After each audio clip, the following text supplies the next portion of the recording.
mitos y en ritos. Esa misma característica también la tiene la Unión Europea. Pero ¿cuál es la diferencia de la Unión Europea? Y es que el hito fundacional de la Unión Europea es la guerra, de la Segunda Guerra Mundial y el conflicto armado que devastó Europa, sobre todo durante los años 1939-1945. Esta es una característica interesante porque todos los países, todas las naciones se construyen sobre la base de actos positivos, de actos de afirmación. La Unión Europea, contrariamente a muchas naciones, su acto de afirmación es un acto destructor, es la necesidad de evitar una nueva guerra, es la necesidad de caer en una nueva destrucción. Y ese mito fundador de la Unión Europea, la necesidad de crear la paz entre las grandes naciones europeas, es una característica única en el mundo. Y como verán ustedes, es también una característica única el hecho de que la Unión Europea es consciente de su construcción. Europa sabe que es un animal político, es una creación política que está todavía en construcción. Y eso es verdad para todas las naciones del mundo, es verdad para las grandes naciones, es verdad también para El Salvador, porque todas las naciones se construyen poco a poco. La diferencia con la Unión Europea es que la Unión Europea es consciente que todavía se está construyendo, que se está haciendo, que hay mucho trabajo para hacer todavía para que ese conjunto de países, de 27 países con 446 millones de personas, es todavía un proyecto político en construcción. Otra característica de la Unión Europea es que no tiene todavía unas fronteras completamente definidas. Este también es un hecho completamente único. Se dice que las dos únicas entidades políticas en el mundo que no han definido todavía sus fronteras son la Unión Europea y el Estado de Israel. Y es interesante esto tenerlo en cuenta. ¿Y por qué la Unión Europea no tiene fronteras definidas? Entre otras razones, porque ha tenido un proceso de expansión importantísima. Nació con 6 países, los 6 países fundacionales, Francia, Alemania, Bélgica, Luxemburgo, Países Bajos e Italia. Esos 6 países crearon la Unión Europea en los años 50 y poco a poco se ha ido extendiendo a base de lo que se llama las ampliaciones de la Unión Europea. Pero también, y por primera vez, y es un hecho desde luego decepcionante y triste, se ha ido encogiendo porque ha habido una parte de la Unión Europea que ha dejado de ser parte de la Unión Europea, particularmente el Reino Unido. Otra característica de la Unión Europea que lo distingue de las naciones es que la Unión Europea es también consciente de que comparte soberanía. Cuando un país independiente, un país soberano, dice que tiene soberanía sobre el conjunto del territorio, eso es cierto, pero es cierto hasta un cierto punto. ¿Y por qué? Porque los países tienen una cierta soberanía, pero no tienen una soberanía absoluta sobre su territorio. No pueden decidir todo sobre su propio territorio. Hay tratados internacionales, hay monedas compartidas. El caso de El Salvador es un caso claro, con una moneda que no le es propia. Hay flujos migratorios incontrolados. Hay epidemias que penetran el país, como todos conocemos, que estamos sufriendo en estos momentos y que forman parte de una realidad nacional. Hay amenazas a esta soberanía todo el tiempo.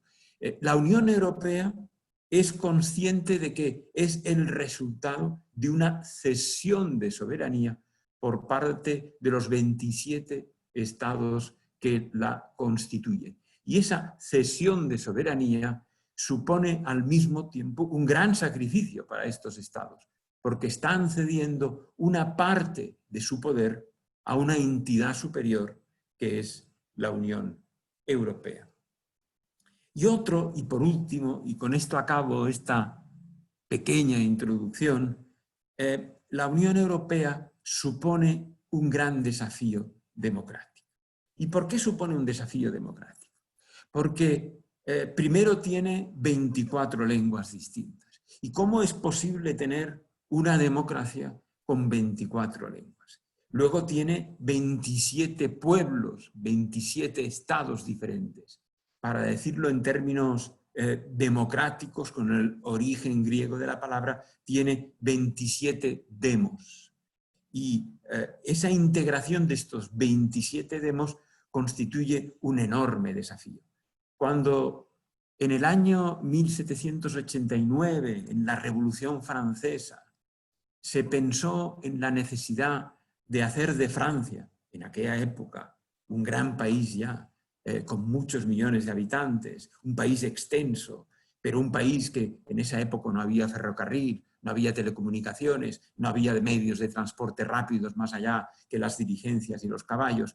Cuando en esa época los pensadores políticos pensaron en la democracia, se preguntaban cómo podemos hacer de Francia un país democrático, cuando el ejemplo democrático que tenemos de hace 2000 años es la Grecia clásica, la Atenas clásica. Y en esa época era una polis, una ciudad en la que los ciudadanos eran capaces de reunirse todos en una asamblea, en una ágora, y votar las resoluciones que se les proponía a esos ciudadanos. Pero ¿cómo hacer posible esto en un gran país? Pues bien, esa pregunta es todavía mucho más difícil de responder en esa gran democracia que es Europa, que comparte estados separados y comparte 24 lenguas distintas.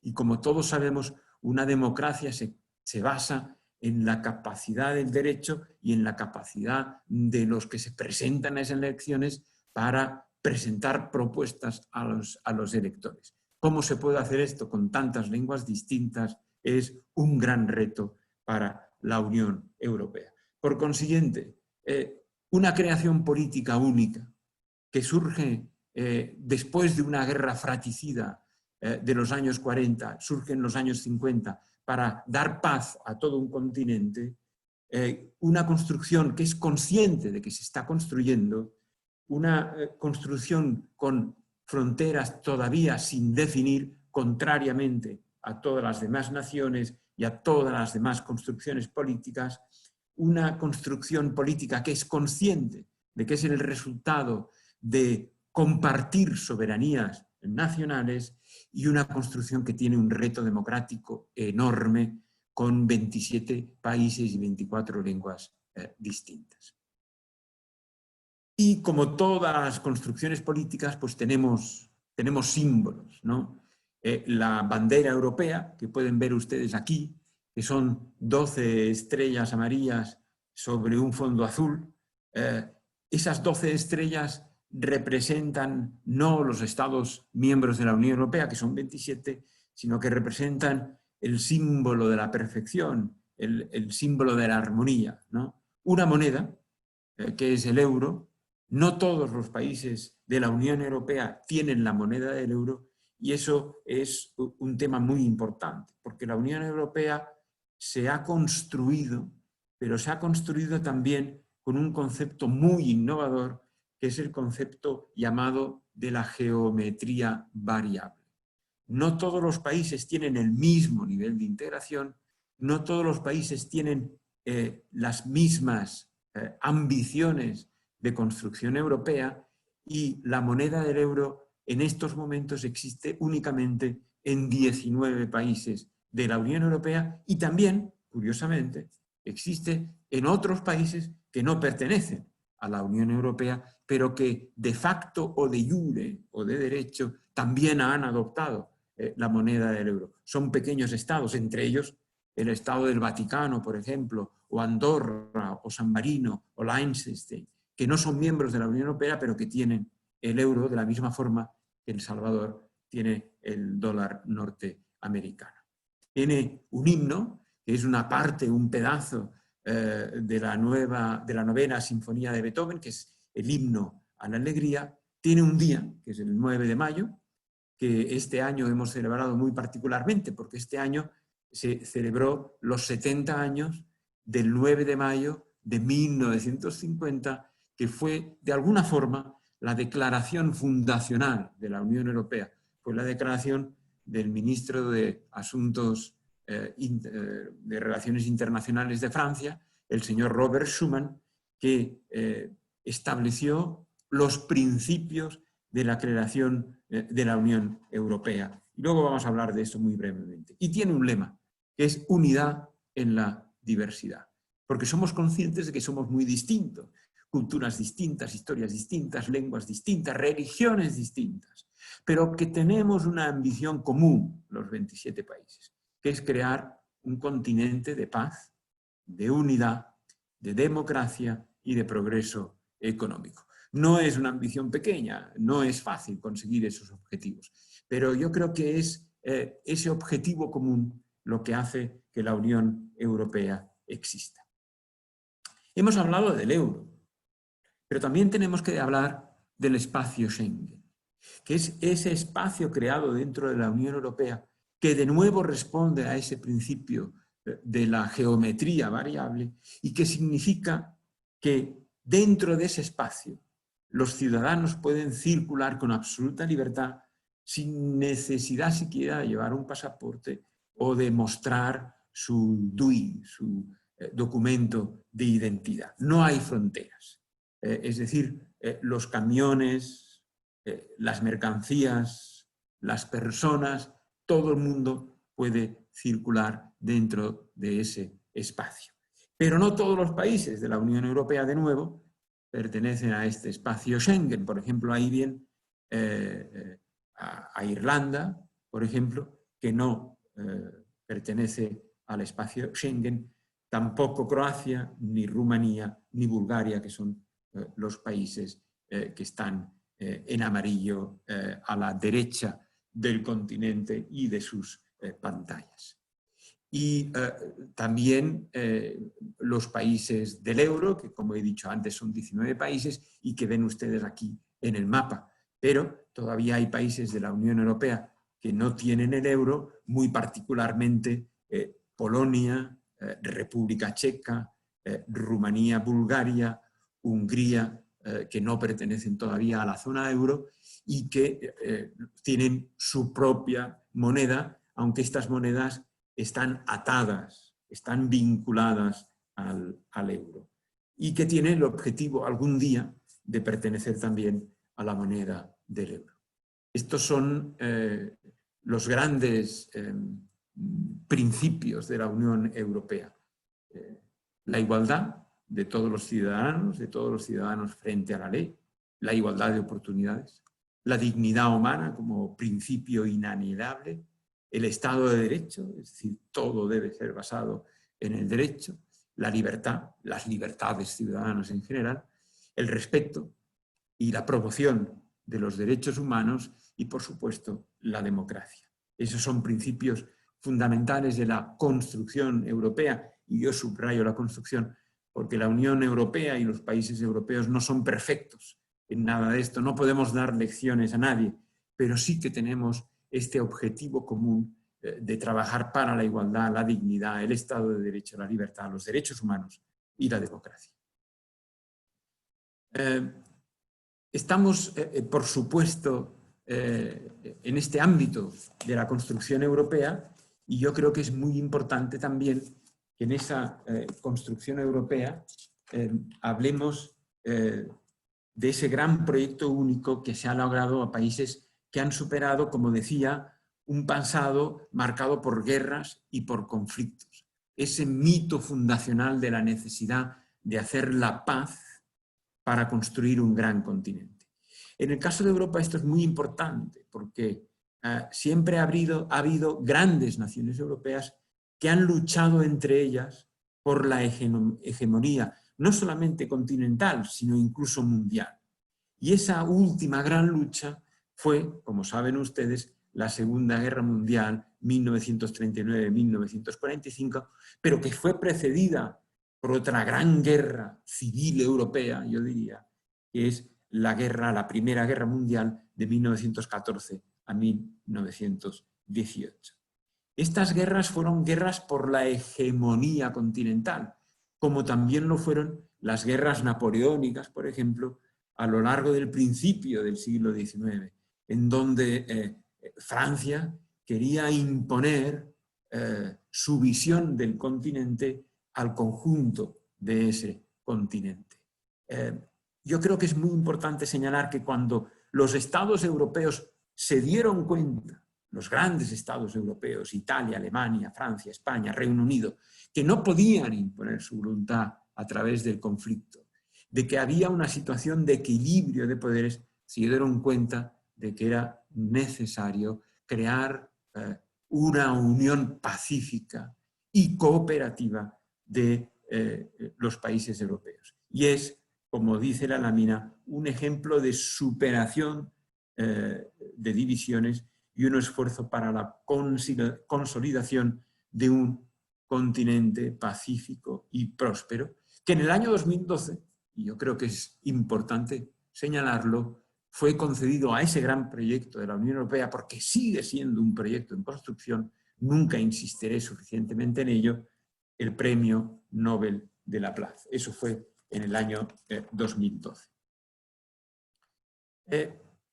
Es muy importante señalar un punto, y es que en el mundo globalizado en el cual vivimos, las pequeñas naciones tienen y tendrán mayores dificultades para preservar sus intereses y para promocionar sus valores. Y que para tener la fuerza suficiente para preservar esos intereses, es necesario iniciar una vía de consolidación y de uniones internacionales. Para eso ha habido dos grandes estrategias en todos los países del mundo. Una estrategia ha sido la creación de imperios, y muchos países europeos fueron países colonizadores y fueron imperios e intentaron imponer su voluntad en América Latina, en Asia, en África, principalmente. Pero otra vía es la vía que se podría llamar la vía del federalismo, es decir, la vía de juntar esfuerzos, de crear grandes naciones o grandes conjuntos multinacionales para tener la dimensión suficiente, el peso específico suficiente, las economías de escalas necesarias para que económicamente y políticamente tengan el peso, la dimensión, la fuerza, el poder a escala mundial suficiente. Es por esto que ahora estamos viendo como grandes países como China, como grandes países como los Estados Unidos, tienen un predominio importante en la esfera internacional. Pero la Unión Europea, a través de una estrategia completamente distinta, que es la creación de un conjunto de naciones que persiguen objetivos comunes en política internacional y en política económica, también es un actor importantísimo en la esfera internacional. Y tiene la talla suficiente, como hemos visto antes, casi 450 millones de habitantes y un porcentaje del Producto Interior Bruto del planeta muy importante. Esas son las etapas de la construcción europea.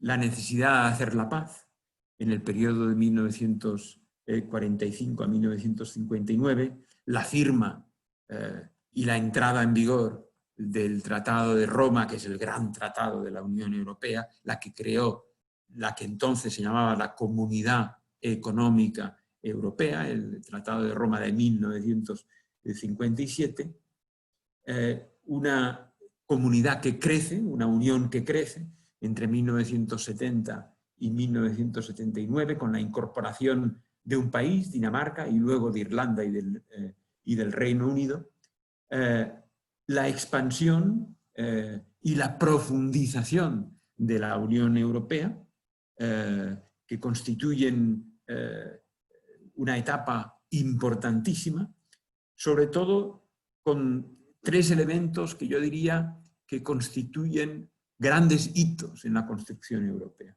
Primero, la creación del mercado único europeo en 1992, con libre circulación de mercancías, de servicios, de capitales y de personas. Eso fue importantísimo porque antes había una unión aduanera, fue creada ya en el año 1968, es decir, que todos los países pertenecían a un solo espacio aduanero, con una sola tarifa exterior común, y eso fue un hito importante, pero las mercancías tenían que detenerse en las fronteras en el interior de esa unión aduanera, tenían que hacer una declaración de aduanas y luego se les dejaba pasar para entrar en este país sin pagar derechos de aduana, pero sí hacer una declaración para pagar los impuestos indirectos como el IVA, por ejemplo. Ahora ya todo esto ha desaparecido con la creación del mercado interior de la Unión Europea en el año 1992.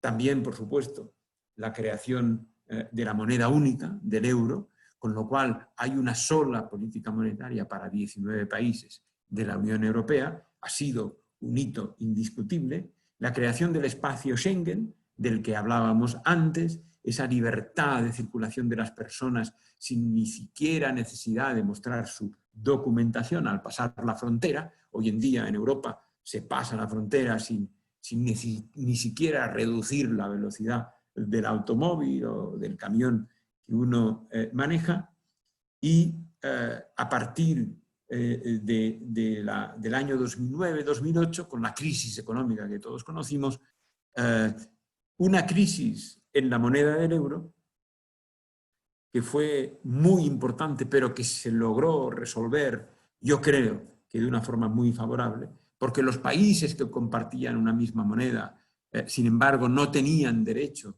de hacer una deuda pública del conjunto de la Unión Europea. Los países tenían su propia deuda y hubo una crisis de deuda en los países que más sufrieron esa crisis económica, en particular Grecia, Italia, España, Portugal e Irlanda, pero la superación de esa crisis supuso para la Unión Europea un gran espaldarazo. Una demostración de que las políticas económicas y que la moneda única podía funcionar en Europa. Y luego, por supuesto, la salida del Reino Unido, en el primero con el referéndum del año 2016 y la salida definitiva a partir del 1 de febrero, creo que fue, del año 2020, con esta salida de un gran Estado miembro de la Unión Europea, que no fue Estado miembro fundacional, pero que demostró que la Unión Europea tenía que demostrar constantemente su valor añadido a los ciudadanos. Porque cuando un gran país se retira de ese proyecto común, obviamente hay la necesidad de replantearse el futuro y de demostrar la necesidad de esa gran construcción para ser más útil a todos los ciudadanos. Y cuando los británicos decidieron, por una ajustada mayoría, pero decidieron salir de la Unión Europea, en una decisión que nosotros, los europeos que estamos en la Unión Europea,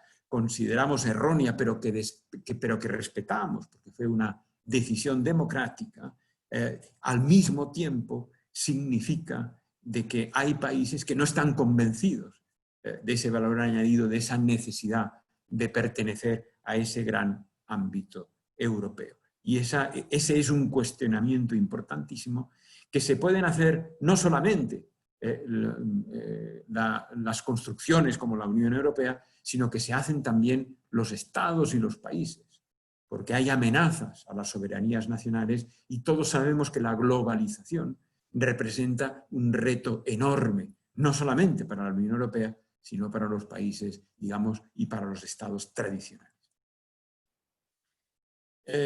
Yo creo que es muy importante señalar que la Unión Europea se construye institucionalmente a través de una idea muy original, que es lo que se llama el triángulo institucional europeo.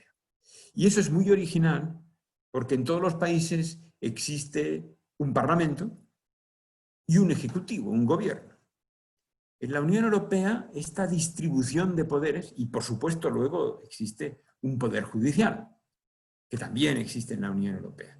Pero esa dicotomía ejecutivo que implementa leyes, legislativo que hace las leyes y que controla el ejecutivo, en el caso de la Unión Europea es distinto.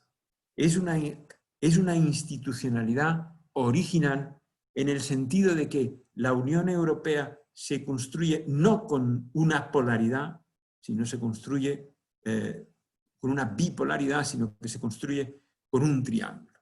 Y lo hace a través del Parlamento Europeo, que es elegido desde el año 1979 directamente por los ciudadanos europeos, a través de sufragio universal y directo, sino que además hay dos instituciones, una que es la Comisión Europea, que es como el gobierno de Europa, y otra que es el Consejo Europeo.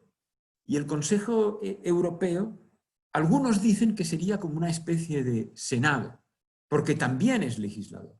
Pero mientras que el Parlamento representa a los ciudadanos europeos, el Consejo representa a los 27 Estados europeos. Y todos tienen un voto con un peso distinto, de acuerdo con la dimensión de ese Estado, de acuerdo con la población de ese Estado, pero ahí hay un triángulo que es distinto a la polaridad clásica que existe en la mayoría de los países de un parlamento y de un gobierno. Esa creación original constituye uno de los elementos más interesantes de la institucionalidad europea. Y como lo recordaba hoy el señor Vinicio Cerezo en una conferencia que teníamos esta mañana con los países del SICA y con la Unión Europea, mencionaba una frase de uno de los grandes constructores de la Unión Europea, que fue el señor Monnet, que era francés, y que dijo algo muy importante: no se puede crear nada sin las personas, pero nada perdura sin las instituciones.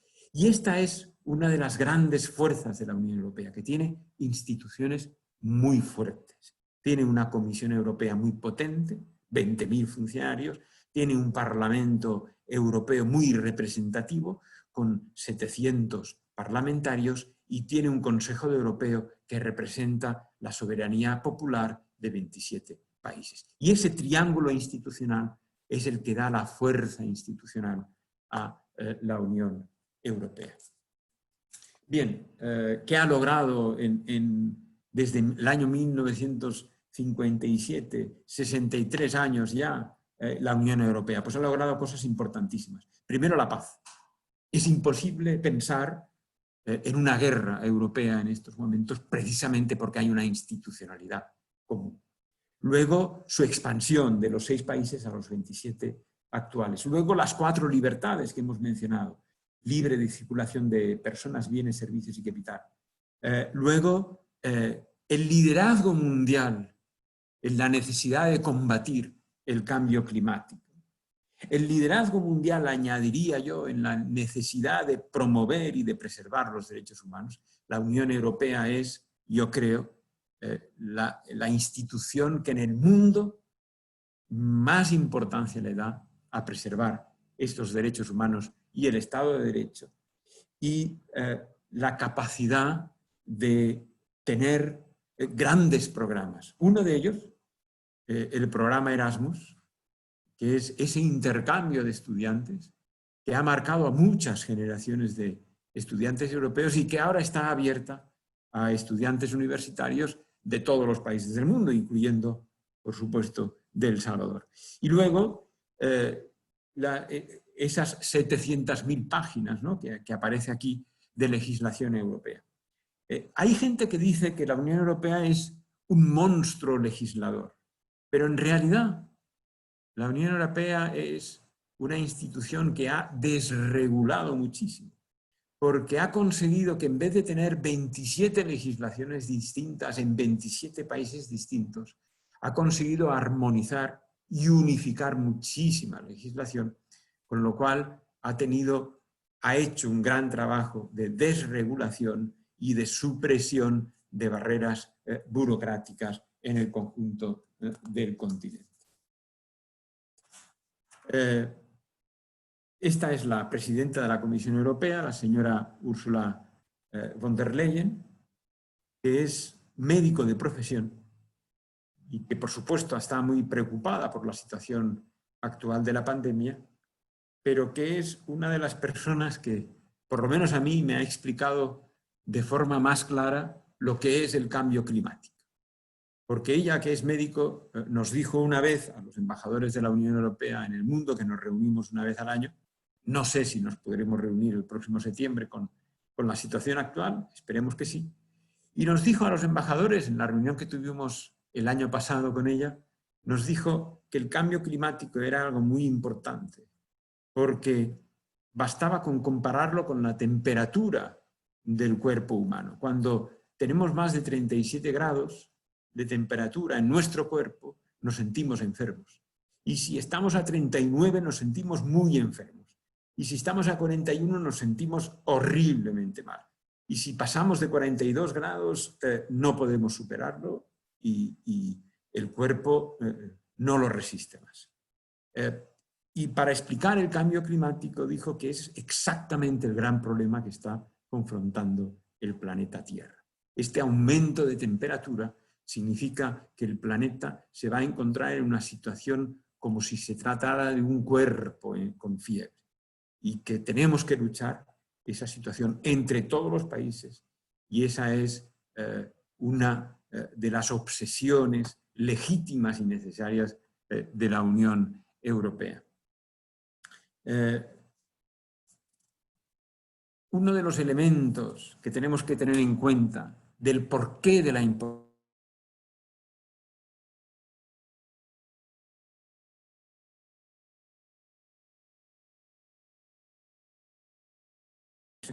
no solamente ese proyecto de paz ahora que estamos hablando, sino que la importancia de la Unión Europea en el mundo, que representa 20% del comercio mundial, que tiene 140 delegaciones, embajadas, que es uno de los continentes con una extensión de los derechos ciudadanos más importantes, que representa prácticamente el 50% del gasto social del mundo. Políticas de educación, políticas de sanidad, políticas de pensiones, políticas de asistencia social y tiene esa voluntad de ser un actor global en temas tan importantes como los que decía, el cambio climático. En estos momentos, la lucha contra la pandemia. La Unión Europea fue la única que organizó una conferencia de donantes internacional para recaudar fondos para la investigación de una vacuna y se recaudaron 8.000 millones de dólares. Y desde la Unión Europea pensamos que tiene que ser un esfuerzo común para que cuando exista una vacuna, y esperemos que pueda existir pronto, aunque obviamente es un tema que puede tomar mucho tiempo, pero esperemos que exista pronto, pero que cuando exista llegue a todos los países, ricos y pobres, con medios y sin medios, que no haya discriminaciones. Esa voluntad de la Unión Europea de trabajo internacional, de cooperación internacional, yo creo que constituye una de las características más importantes de este proyecto de unión de 27 países en el mundo. Y también, como lo dice esta lámina, es la Unión Europea el mayor donante de ayuda oficial al desarrollo. Representa más de la mitad de toda la cooperación internacional al desarrollo. Es decir, que toda la cooperación mundial junta no coopera tanto como coopera la Unión Europea y sus Estados miembros, apoyando el acceso a necesidades básicas, el fortalecimiento a la democracia y los derechos humanos, así como el Estado de Derecho. Y como decía, liderazgo en la crisis del COVID-19, esta maratón mundial de donantes para recaudar 7.500 millones de dólares, unos 8.000, de euros, unos 8.000 millones de dólares, solidaridad dentro y fuera de Europa, lanzamiento de un paquete de cooperación que hemos llamado Team Europe, Equipo Europa, y reorientación, en el caso de América Latina, de 918 millones de euros para el conjunto de América Latina y el Caribe, incluyendo El Salvador, con una reorientación y una aceleración de fondos para El Salvador por valor de 65 millones de euros, que son unos 70, 71 millones de dólares. Y eso me da pie para hablar muy brevemente de la cooperación de la Unión Europea en El Salvador. Estamos comprometidos con seguir trabajando con El Salvador, sobre todo en estos tiempos difíciles, y estamos convencidos de que esa cooperación tiene que aportar cosas importantes como socio estratégico de El Salvador, para empujar el desarrollo social, económico y ambiental sostenible del país. Y este es uno de nuestros grandes objetivos. Y hablarles muy brevemente de que trabajamos en muchos programas. Fundamentalmente trabajamos en dos programas muy importantes de cooperación. Un programa de apoyo a las políticas sociales y un programa de apoyo a las políticas de seguridad. Y esos dos grandes programas son programas de apoyo presupuestario, que representa más del 90% de la cooperación de la Unión Europea en El Salvador. Y el apoyo presupuestario es un instrumento muy válido, muy flexible, muy interesante, muy eficaz en términos de resultados, que consiste en dar el dinero al Estado, en este caso al Estado salvadoreño, al presupuesto, al conjunto del tesoro público salvadoreño, y hacerlo sobre la base de unos compromisos acordados con la administración. No se trata, ni mucho menos, de un cheque en blanco, sino más bien de la necesidad de acordar objetivos. Y cuando esos objetivos, cuando esos resultados, cuando un cierto número de indicadores que aparecen en una matriz se cumplen, se respetan, se logran, entonces en ese momento la cooperación europea está en disposición de hacer esa transferencia de fondos al presupuesto del país, al tesoro público de El Salvador. La cooperación en El Salvador, sin embargo, es muy diversa y tenemos cooperación en muchos ámbitos. Hay más de 95 proyectos en total en ámbitos de la sociedad civil, en ámbitos de apoyo a las organizaciones no gubernamentales, en ámbitos de derechos humanos, etcétera, que son muy importantes y que queremos seguir trabajando en El Salvador. Bien, yo creo que las presentaciones, cuanto más cortas mejor, porque si no se convierten en algo aburrido. Mi último mensaje que quería pasar antes de responder a algunas preguntas que muy amablemente ustedes han hecho, mi último mensaje es decirles que la Unión Europea es una institución que está muy comprometida con El Salvador. Tenemos una cooperación, como les he enseñado ahora mismo, ambiciosa. Tenemos una cooperación que quiere ser útil y que quiere ser eficiente. Pero al mismo tiempo, y lo tengo que decir con mucha franqueza, es una cooperación exigente. Porque creemos que es importante que la cooperación produzca resultados también en términos de buena gobernanza y en términos de transparencia. Y en este sentido estamos trabajando con el gobierno de El Salvador, estamos trabajando con las instituciones públicas y con la sociedad civil salvadoreña para conseguir estos objetivos. Vamos a dejar aquí la presentación y podemos pasar, yo creo que a las preguntas. No sé si en este sentido hay un moderador o paso directamente a responder las preguntas que ya hemos recibido. Por ejemplo, embajador. Sí, tenemos ya bastante participación de parte de los estudiantes que han estado bien activos haciendo preguntas. Hemos hecho una selección de algunas preguntas, pues algunas son parecidas, entonces hemos compilado algunas. Y bueno, la que más ha estado preguntando es qué motivó la salida del Reino Unido de la Unión Europea y qué consecuencias económicas y políticas y sociales está teniendo esta salida del Reino Unido. Sí, la pregunta es muy interesante. Yo creo que la respuesta tiene que ser necesariamente compleja.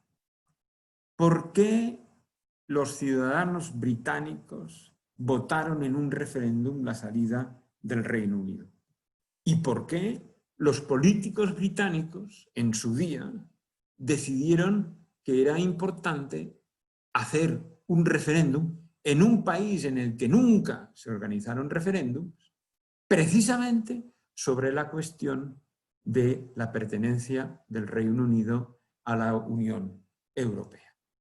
Y esas son dos preguntas que son difíciles de responder, pero que si tuviera que resumir, si tuviera que comprimir la respuesta en unas cuantas frases, diría que eso es el resultado de los miedos, las ansiedades, las preocupaciones legítimas y el aprovechamiento, yo diría que a veces demagógico, de esos miedos, de esas ansiedades y de esas preocupaciones legítimas por parte de algunos políticos con ambiciones muy, muy claras.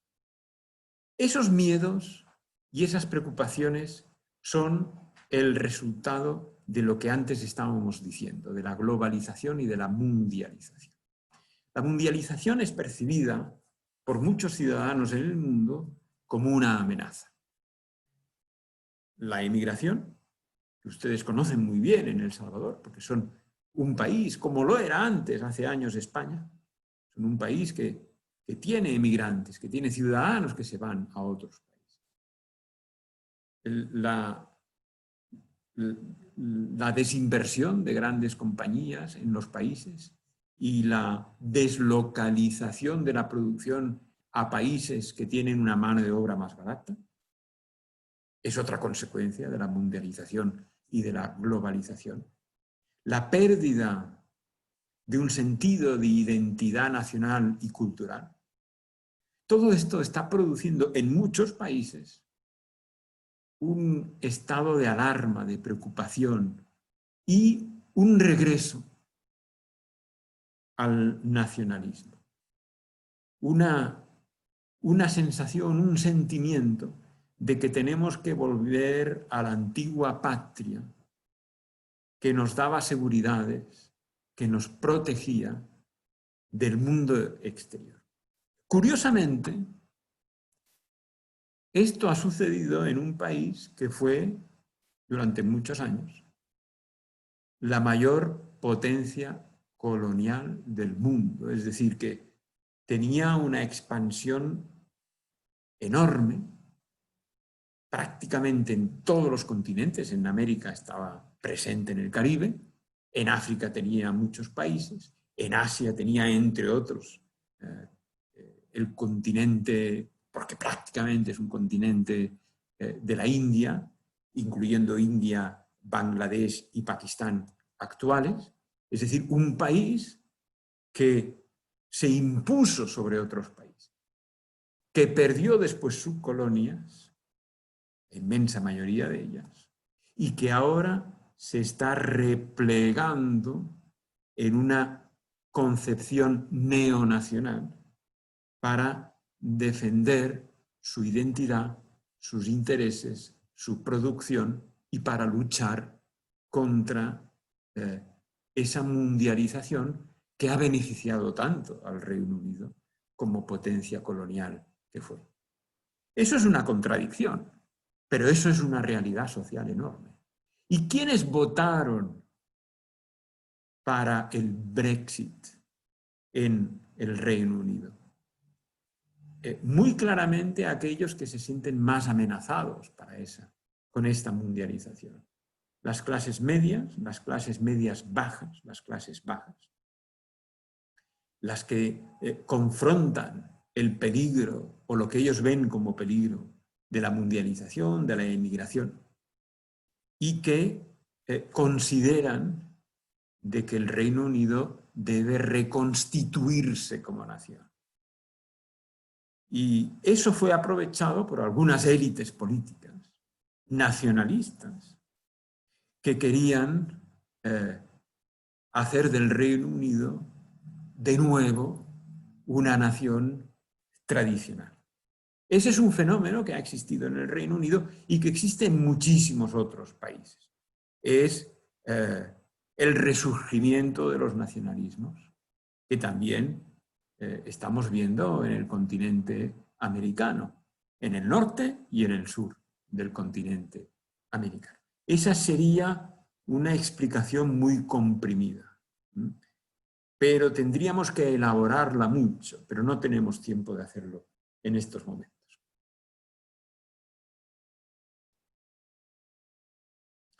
¿Qué consecuencias económicas y políticas, no?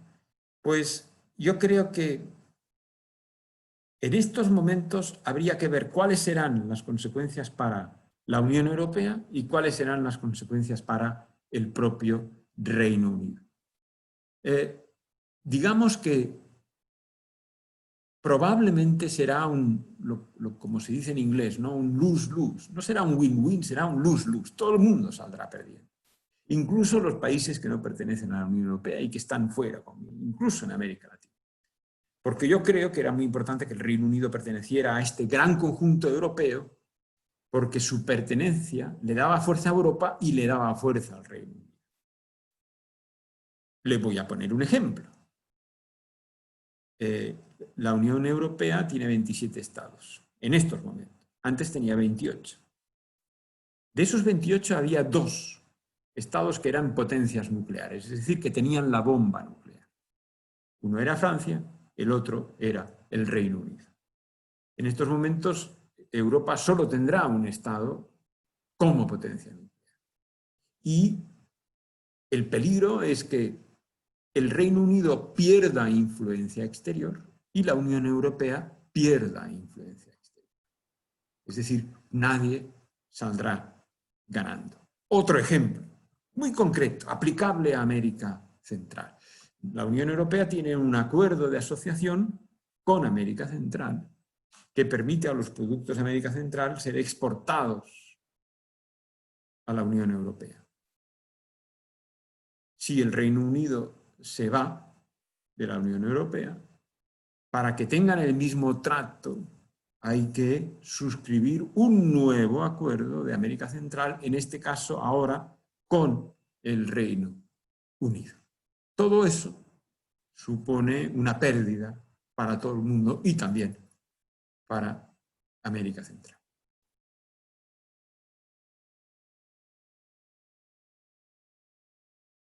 No se oye. Sí, gracias, embajador. También preguntan acerca del espacio Schengen y, bueno, preguntan si el espacio Schengen podrá llegar a su fin si la migración sigue desde países en conflicto. Bueno, esta es una pregunta muy importante y es una pregunta muy inteligente. Porque efectivamente, la gran amenaza que ha tenido el espacio Schengen, esta libertad de circulación en el conjunto de los países que lo conforman, la gran amenaza la tuvo efectivamente en el año 2015-2016, cuando como consecuencia, entre otras cosas, de los conflictos en el mundo árabe, en Siria, en Libia, en Egipto, también de la presión migratoria en África subsahariana, en toda la zona, la llamada zona del Sahel. Esa presión migratoria llegó a ser importantísima. Literalmente millones de personas entre el año 2015 y 2016 llegaban a las fronteras europeas con la intención de ingresar en la Unión Europea. Y eso produjo una gran crisis. porque los países no quisieron hacerse responsables de ese flujo migratorio tan importante y le dijeron a los países que estaban en la frontera, por ejemplo Italia, por ejemplo Grecia, que fueron los dos países que sufrieron más este fenómeno, también España, les dijeron que tenían que parar ese flujo migratorio, pero al mismo tiempo, como somos una unión de derechos y de protección de derechos humanos, y como que se trataba en muchos casos, no de emigrantes económicos, sino de refugiados políticos, de gente que estaban huyendo guerras, conflictos, que querían literalmente salvar sus vidas, no se les podía decir, váyanse ustedes. Somos una unión de derechos y teníamos que respetar el estatuto de refugiados políticos. Eso creó muchas tensiones en la zona Schengen. Y creó muchas tensiones porque había muchos países con una visión, déjenme decirle, restrictiva, que no quisieron ser solidarios con estos países que sufrían más. Otros, sí. Otros se mostraron muy abiertos a aceptar estos refugiados. Esto fue una amenaza. Y eso fue un reto para la zona Schengen. Pero yo creo que como la crisis del euro del año 2008, 2009, 2010, esa crisis ya se ha superado. Y se ha superado bien. Se ha superado bien, primero siendo conscientes de que hay que concluir acuerdos con los países que exportan inmigrantes para ayudarnos en el desarrollo económico y para ayudarnos en la construcción de la paz. Y segundo, reforzando la frontera exterior de la Unión Europea para que ésta sea más fuerte y esté en mejores condiciones de detener esos flujos migratorios. Eso es una situación, por supuesto, desafortunada, pero es muy importante de que la construcción europea, la existencia misma de una de las grandes libertades de la Unión Europea, como es la libertad de circulación de personas, no se vea amenazada a causa de una amenaza exterior que viene de conflictos y que, déjenme decirlo de forma muy cándida y muy clara, hay intereses de algunos países, de algunas potencias, que quieren que la Unión Europea se divida y colapse. Pero han fracasado, les puedo asegurar que han fracasado absolutamente. Y que, por consiguiente, yo creo que el espacio Schengen está más fuerte que nunca. Yo creo que estamos ante un reforzamiento de esa unidad europea y como lo demostró el Brexit en su día, que no consiguió dividir a los países europeos, tampoco lo ha conseguido esta crisis del 2015-2016.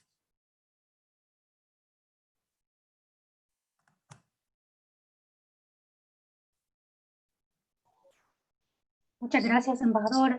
Una pregunta más de la actualidad también nos hacen, y es ¿cuál ha sido el papel de la Unión Europea frente a la actual pandemia por COVID-19? La Unión Europea yo creo que ha tenido un liderazgo importante, como les decía antes, en una respuesta global a un problema global. Había dos soluciones. Que los países respondieran individualmente con sus propias capacidades, algunas veces claramente insuficientes, o que por el contrario se reforzara la cooperación internacional para luchar contra esa amenaza internacional.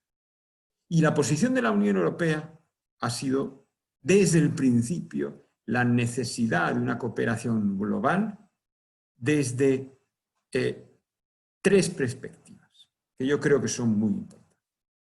El desarrollo de recursos sanitarios,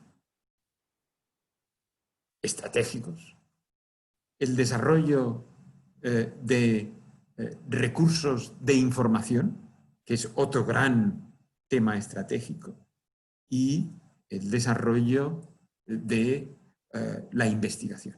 Para decirlo en palabras sencillas, medicinas y equipos, información sobre el estado de la pandemia, el tracking y los tests, y finalmente la investigación de una vacuna y de tratamiento. Y en estos tres temas, la Unión Europea considera que la cooperación internacional es fundamental, porque no tiene ningún sentido hacer una carrera de competición cuando lo que está en juego es la salud de la humanidad en el planeta. Esta es la posición de la Unión Europea, que yo creo que es la que está prevaleciendo, incluso ahora en aquellos países que tenían una visión, digamos que más nacionalista o egoísta de esta situación.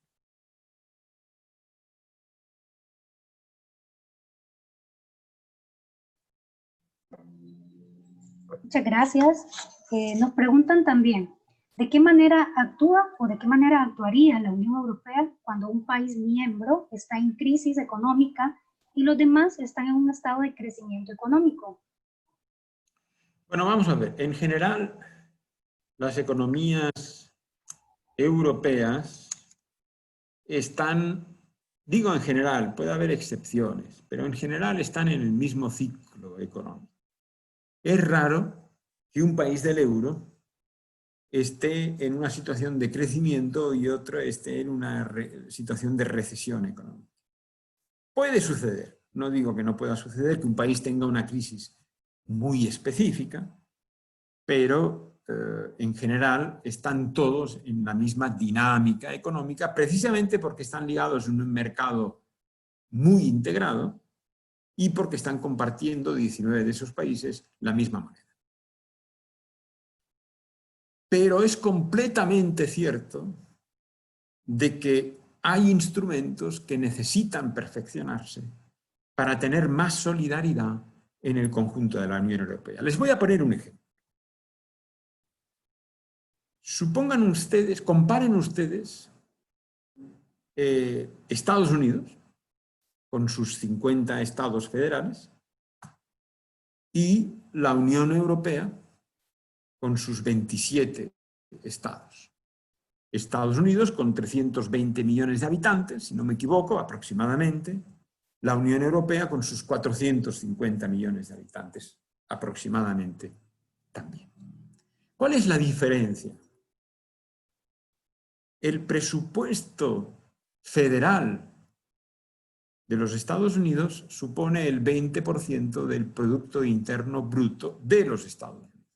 Y luego vienen los presupuestos de los estados, los presupuestos de los municipios, etc. Pero el 20% del PIB es presupuesto de la Federación de los Estados Unidos, del conjunto de los Estados. En la Unión Europea, el conjunto del presupuesto de la Unión Europea es el 1% de la Unión Europea. Esa es una diferencia importantísima y eso significa que no tenemos los mismos instrumentos. Sin embargo, y eso es un elemento interesantísimo, el quantitative easing, no sé si han oído hablar de este instrumento de los bancos centrales, ¿no? Es un instrumento que consiste, para decirlo de una forma un poco brutal e inexacta, pero pedagógica, es la capacidad que tiene un banco central de sacar dinero, de imprimir moneda, aunque ahora la moneda no se imprime, porque la mayoría del dinero pasa por métodos o medios electrónicos, pero la capacidad de poner dinero en el sistema que tienen los bancos centrales.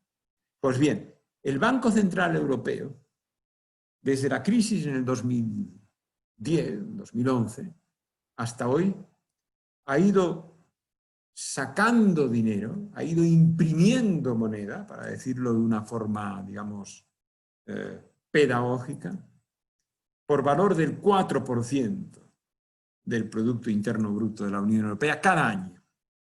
Es decir, 4 veces más que el presupuesto federal, entre comillas, de la Unión Europea. Y eso es un ejemplo de la necesidad de tener instrumentos financieros para luchar contra las crisis económicas. Y es una lección de la necesidad de reforzar esas instituciones económicas comunes en el seno de la Unión Europea.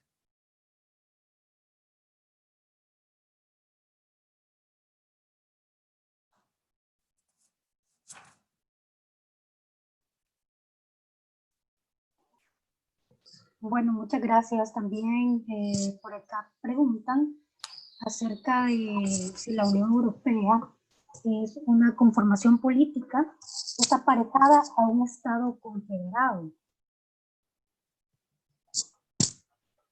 Bueno, yo creo que efectivamente cuando decía al principio de que es un animal político único, es que no es una confederación, no es una federación, no es un superestado, no es una organización internacional.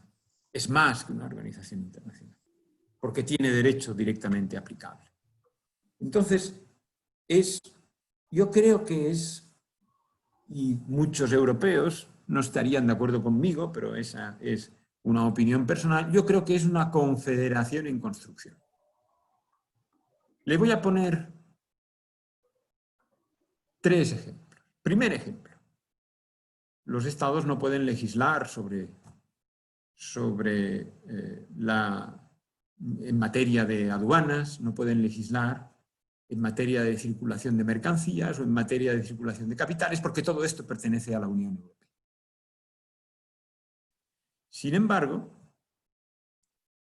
hay 3 o 4 campos en los que se requiere la unanimidad para hacer legislación europea. Es decir, que todos los 27 estados, cosa siempre muy difícil, tienen que estar de acuerdo. Política fiscal, no hay impuestos europeos. Presupuesto europeo, los 27 estados tienen que ponerse de acuerdo sobre cómo se debe gastar ese 1% del PIB europeo, que es el presupuesto europeo, y luego hacen una propuesta al Parlamento, que el Parlamento puede modificar. Por ejemplo, políticas sociales. Y, por ejemplo, tema muy importante y que nos afectan a nosotros directamente como embajada o como delegación de la Unión Europea, política exterior. En todo esto se necesita la unanimidad, lo cual significa que estamos lejos de ser una confederación o una federación, pero somos ya una confederación o una federación en muchos temas. Por ejemplo, en la moneda. El Banco Central Europeo, que está basado en Frankfurt, toma decisiones por mayoría simple en el seno de su consejo. Y cuando se decide hacer el quantitative easing del que les hablaba antes, actúa como un órgano completamente federal. Yo creo que eso es un ejemplo interesante de esa construcción europea asimétrica, pero que está avanzando.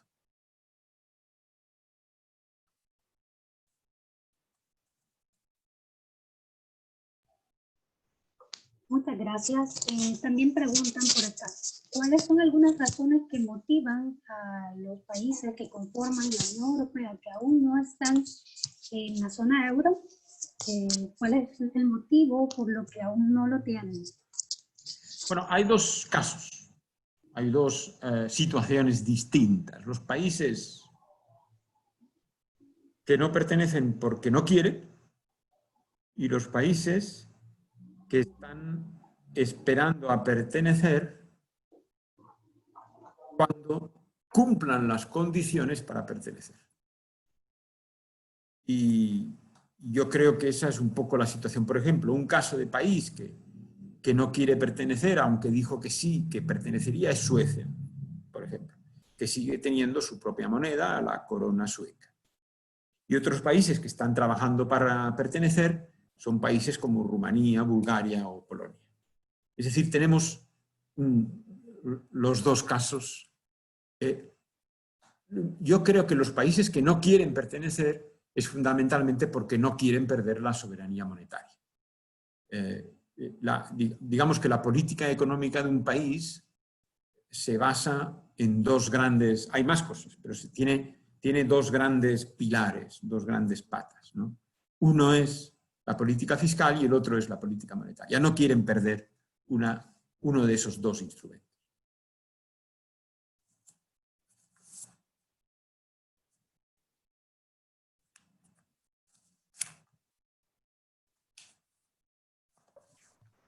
La siguiente pregunta es sobre los temas medioambientales y bueno, preguntan qué papel tiene la Unión Europea en los temas sobre el medio ambiente y cómo se plantea el impacto de la industria en el medio ambiente a nivel mundial.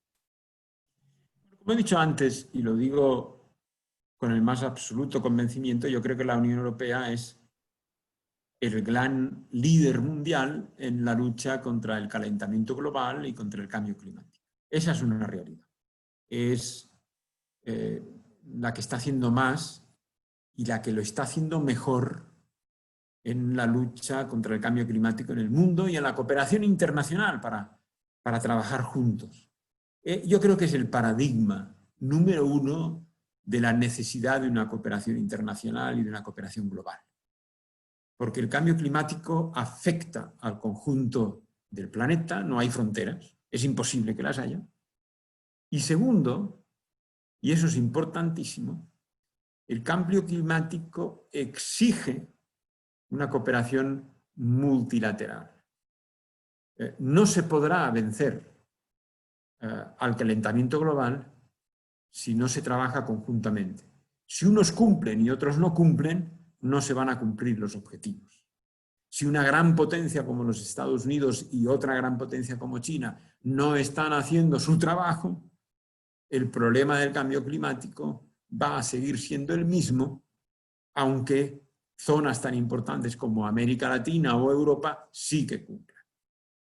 Entonces, yo creo que esa necesidad de avanzar juntos porque compartimos el mismo planeta es tan clara en el caso de la lucha contra el cambio climático que la única solución que hay para los que no quieren cooperar es negar el cambio climático o negar que el cambio climático es resultado de la actividad humana, ¿no? Hay dos negacionismos, como saben ustedes. Los dos están completamente equivocados porque la evidencia científica es clara en ambos casos. El cambio climático existe y es resultado de la actividad humana. Entonces, yo creo que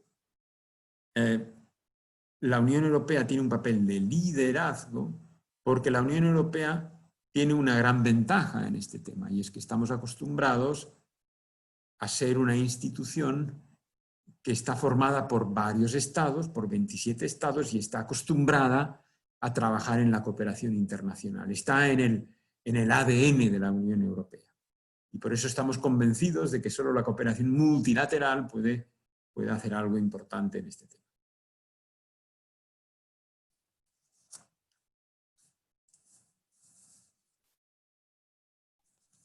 De acuerdo, embajador. Y la pregunta siguiente es ¿cuánto se estima que es el impacto de la reducción de la cooperación de la Unión Europea en Centroamérica debido a la actual pandemia por COVID-19? Y con esta pregunta nos vamos a quedar también.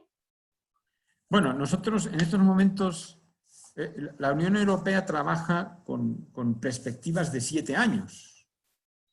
Y ahora empezamos un nuevo periodo en el año 2021 de 7 años hasta el año 2027. Entonces, hoy la cooperación que tenemos con El Salvador es exactamente la misma que teníamos antes y todos nuestros compromisos no se van a modificar ni a tocar. Y a partir del año 2021, el compromiso de la Unión Europea, en todo caso el compromiso de la Comisión Europea, del Ejecutivo del Gobierno Europeo, es de continuar, si no aumentar la cooperación con los países que más lo necesiten. Esta es la voluntad de la Unión Europea que nosotros vamos a seguir teniendo y por consiguiente no tenemos que tener miedo sobre la reducción de la cooperación en países como El Salvador. Lo importante es que ese compromiso sea recíproco y que haya una voluntad por parte de todas las partes de continuar con esa cooperación, y desde luego yo estoy seguro que esa voluntad existe por parte del gobierno salvadoreño como existe por parte de la Unión Europea.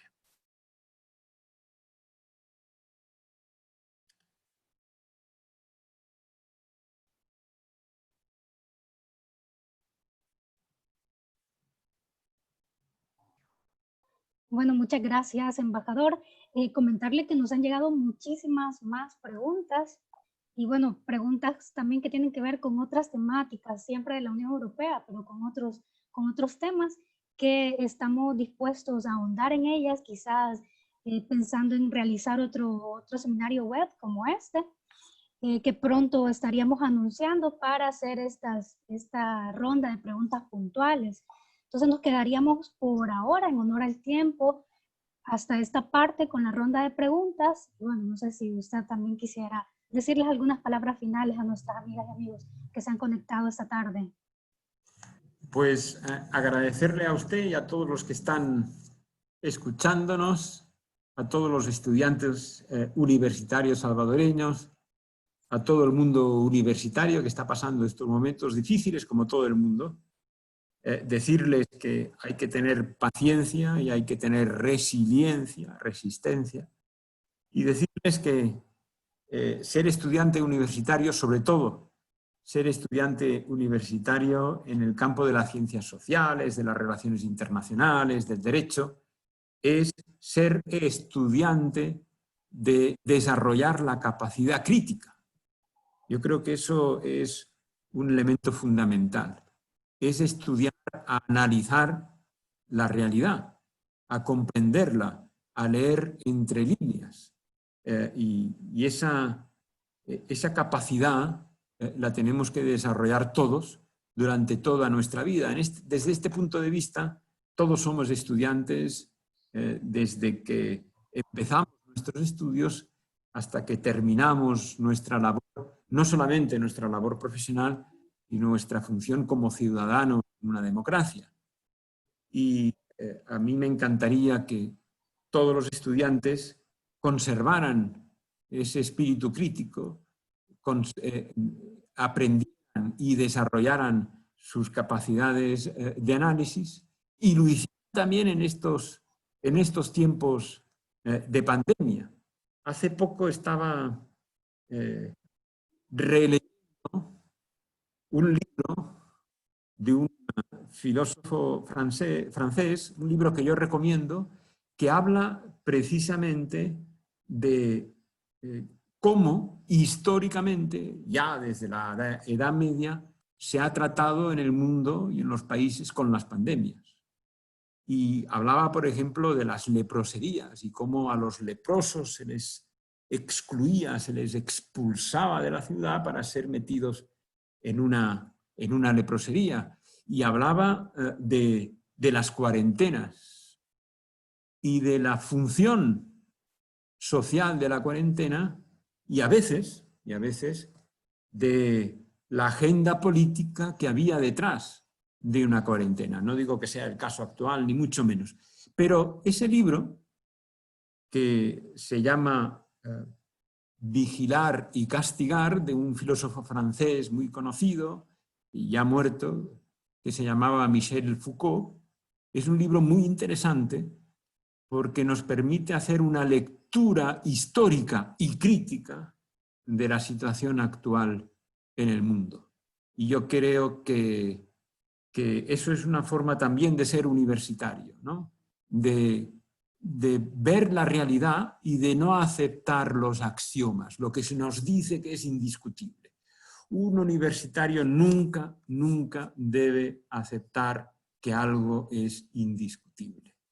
Y hay una disciplina en las ciencias sociales que se llama axiología, precisamente, que estudia los axiomas que prevalecen en las sociedades. Y bueno, es una recomendación de lectura en estos tiempos difíciles. Por cierto, Michel Foucault fue el que inventó el término de biopolítica, es decir, de la política que se interesa en la vida de las personas y en las enfermedades de las personas, como una nueva forma de poder. Muy interesante, y es simplemente una invitación al espíritu crítico y a la capacidad de análisis que todos los estudiantes, yo intento, fracaso la mayoría de las veces, pero que los estudiantes inteligentes van a tener éxito en ello, estoy seguro.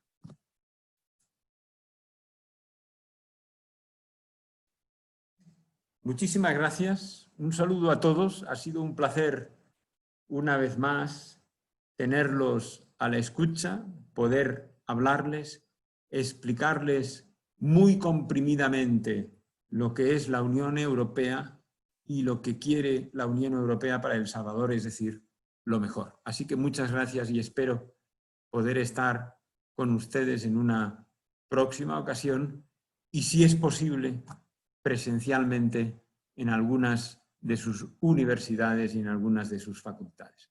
Gracias a todos ustedes. Que pasen una buena tarde y que tengan un excelente fin de semana.